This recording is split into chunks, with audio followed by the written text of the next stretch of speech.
നമസ്കാരം. ന്യൂസ് 3യിലേക്ക് സ്വാഗതം. ആദ്യം നോക്കാം തലക്കെട്ടുകൾ. മസാല ബോണ്ട് കേസിൽ തോമസ് ഐസക്കിന് വിടാതെ ഇ.ഡി. അന്വേഷണം പൂർത്തിയാകണമെങ്കിൽ ഐസക്കിന്റെ മൊഴിയെടുക്കണം. ഫെമ നിയമലംഘനങ്ങൾ ഐസക്കിന്റെ അറിവോടെയാണോ എന്ന് സംശയമുണ്ടെന്നും ഇ.ഡി. സിദ്ധാർത്ഥന്റെ മരണത്തിൽ അന്വേഷണം CBIക്ക് വിടുന്നതിൽ സർക്കാരിന് ഗുരുതര അനാസ്ഥ. കേന്ദ്രത്തിലേക്ക് അയക്കേണ്ട പെർഫോമ റിപ്പോർട്ട് തയ്യാറാക്കിയില്ല. മുഖ്യമന്ത്രി സഹായിക്കുമെന്ന വിശ്വാസം നഷ്ടപ്പെട്ടെന്ന് പിതാവ്. ക്ലിഫ് ഹൗസിന് മുന്നിൽ സമരം തുടങ്ങുമെന്നും ജയപ്രകാശ്. കുടുംബത്തോടൊപ്പം നിൽക്കുമെന്ന് വി.ഡി. സതീശൻ. വി.ഡി. സതീശനെതിരായ കോഴ ആരോപണത്തിന്റെ നിജസ്ഥിതി അന്വേഷിക്കാൻ വിജിലൻസിന് കോടതി നിർദ്ദേശം. ഏപ്രിൽ 1 റിപ്പോർട്ട് നൽകണം.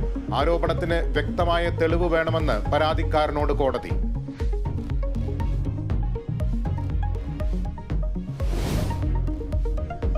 പത്തനംതിട്ട ജില്ലാ സെക്രട്ടേറിയറ്റിലെ കയ്യാങ്കളി വാർത്ത നിഷേധിച്ച് CPM. വ്യാജ വാർത്ത ഐസക്കിന്റെ സ്വീകാര്യത ഇല്ലാതാക്കാൻ നിയമപരമായി നേരിടുമെന്നും ജില്ലാ നേതൃത്വം.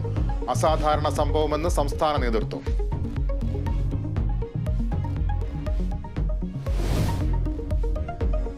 കാളിക്കാവിലെ 2.5 വയസ്സുകാരിയുടെ മരണത്തിൽ പിതാവിനെതിരെ കൊലക്കുറ്റം. കുഞ്ഞു മരിച്ചത് അതിക്രൂരമായ മർദ്ദനത്തെ തുടർന്ന്.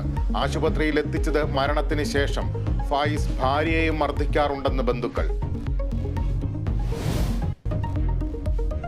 IPL ഇന്ന് ചെന്നൈ ഗുജറാത്ത് പോരാട്ടം. മത്സരം രാത്രി 7:30 ചെന്നൈയിൽ. വിജയ തുടർച്ചയ്ക്ക് ടീമുകൾ.